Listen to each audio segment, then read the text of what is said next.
I want to talk a little bit about shift gears, just a little bit, and talk about a strategy I've seen work in this regards. So we've talked about channels, right? Where like some uncharted territory channels. But one of the things a lot of people don't realize is, this is your business or you're working at this business. Sure. Maybe the uncharted territory is a new product and a new offer. Yes. You can create that. So if you see an opportunity for a different angle on the people, so you're not directly competing with whatever. Even if it's maybe for a SaaS company, maybe it's a lower priced tier that addresses a very specific need that people have right before they're ready for a higher priced tier. Or, if you're a local business that does, I don't know, something. Instead of having direct competition with other local businesses, you could shift that model just a little bit. You don't have to abandon your old model, but you can shift your model and offer something new, and that could be your uncharted territory. Absolutely. And I feel like a lot of people get really stuck in I know this product or service is going to work. Yes. It needs to work. It's worked for 10 years. It's going to continue to work for 10 more years. And I'm not saying that's not going to work, but I'm saying maybe we need to market to people that aren't quite ready for that. Sure. And we need to sell them a product or service that gets them ready for your core product or offer, right? Absolutely. And that could be the uncharted territory that you lean into as well. Well, I think, do you know who, the fact that you said that reminds me of, do you know who Peter Thiel is? So Peter Thiel was the first investor or one of the early investors of Facebook. Okay. And he was also involved, I believe, with PayPal. Okay. And he's a huge Silicon Valley, I'm pretty sure this guy's a billionaire. But anyways, you would probably say this guy knows a little bit about adopting or going with the flow when we talk about successful companies. And I read his book. I can't remember the name of the book, but he had a book where he said you can get a competitive advantage even just by the sales channel or strategy that you have, right? And that and basically what you're saying is coming up with a new offer or a new product, new service, or just rebranding the same thing but in a different way can really give you a competitive advantage. And even if you look at certain times, because the market changes, the demands are different in different stages. So it's safe to say right now, if you had an offer, the make money online, offer right now, or social media ads, that was a big one too. The new offer would be going in and saying, hey, are you scared to death about iOS 14 tracking and the cookieless future that we're, about to start participating in? And I have a solution for that that will help you, quote unquote, fix that and know exactly where all your sales are going. That product or service right there will sell like crazy. Now, that service might exist, I don't know, but I know that offer will attract a lot of people. Yeah, because you're banking on what people have lost. So right now, people feel like they've been stripped of things. Their privileges have been taken away. Yeah, a lot of marketers feel that way big time. And so if you can tell them that you can give them their privileges back and you're the only one who can do it, you're going to get sales, right? Yeah. And that would be a strategy, counterintuitive of thinking, well, why will I sell these people ads when their real concern is not, I need to, put together ads. Their real concern is, I don't know what ads are working. Right. Right? So now that's the new offer. That's the new product. And what's his name? Alex Becker with Hyros. He would see. I bet you he's doing fantastic because he came out with his product about a few months, I believe, before iOS started getting talked about. Right.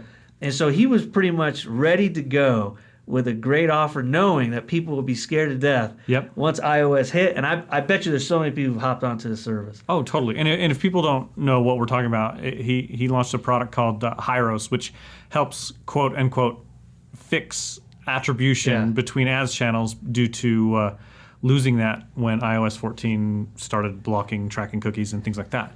Now, you're smart enough to know what any of this even means. I'm not. And so could you explain a little bit about what you think is happening? Yeah, well, essentially what they're doing is they're using some different kind of metrics and things to generate profiles and then match those profiles back up. The thing that's interesting is, based on tests I've done and some other people have done, It performs about as good as having a good Google Ads strategy in setting up those reports. But setting up those reports is a pain in Google Ads. Or I'm sorry, Google Analytics. I meant to say Google Analytics. Because Google Analytics does a pretty good job of tracking some of that stuff. Yeah. The second thing they do is they actually import some of that back into your ads manager, which Google Analytics doesn't do back into Facebook ads. Yeah. But the thing I want the thing I want people to understand is when he launched this product, it wasn't perfect. Yes. It had some bugs. It had some things. It's much better now. There's other products out there that solve this problem as well. But he was just really positioned nicely from a timing perspective and everything. So what I'm getting at is you don't necessarily have to have a perfect solution. Sure. Right? What you need to have is a solution, then get feedback and perfect that over time. And if there are any bugs or issues, you can take care of that in the customer support and long-term support area. Yeah. Right?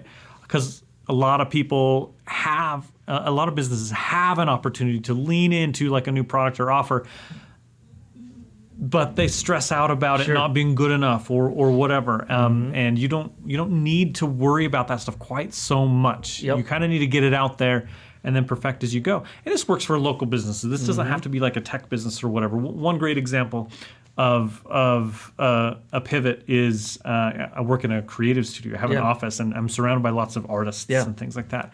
And a lot of them were teaching, workshops or selling things, and that's kind of a pretty standard model for an artist. They'll have some workshops where they teach their skills and their craft, and then they'll sell their pieces or whatever. And then they'll have commissions, right, where someone pays them to make something specific for whatever, right, a mural or a painting for an area or a statue for a hotel or something like that. When the pandemic hit, that threw all of that kind of out the window. The sales channel got taken away. It got taken away. And so a lot of people leaned into like Zoom classes. And what that did is it expanded their audience from just a local business to now they could teach anybody anywhere in the world, right? As long as the time zones matched up with when they were teaching. And, so that was an opportunity. But had a lot of those people leaned into that in 2019, they could have there was a lot of opportunity there for these online classes. In 2020, a lot of people leaned into that and it worked, but everybody and their dog was leaning into that at that time because that was like the only option they had. Takes opportunity away. Right. And so that's one of those things to think about, how to handle timing or whatever. But it can work for local businesses. It can work for big businesses. Yeah. All the time. You see it all the time. You see it all over the place. I oftentimes, because I do marketing, I think about this stuff when I go to the grocery store. Oh, yeah. I have 4 kids, and we're there all the time. We're shopping all the time. And that grocery bill, I'm sure, is very, very big. It is. But you go in the grocery store, and you got to realize all of the packaging is marketing. Yep. And you'll see changes. You'll see people tweaking things. You'll see Oreo. Yeah. Oreo is one of my favorites. Yeah. Because they're constantly leaning into all of these new different flavors. Yeah. And it doesn't hurt them to try out a flavor that doesn't work. Yep. But then they do try out a flavor and they're like, sweet, that works. But then what do? They pull it off the shelves and then launch it again in 4 months. Yep. And you know what my kids do? Dad, we can't get they have they have these Star-Spangled Banner ones that have rock pop candies in them. I've had those. And my kids every year now need them. They need them. Not want them. They need them. Right? But they found it's a cookie. Yeah. But they found uncharted territory in an industry that's been selling cookies for, I don't know. Yeah, how many different ways can you really make a cookie, right? But they found some ways, right? And you can do that by switching up your product or offerings as well. Well, and that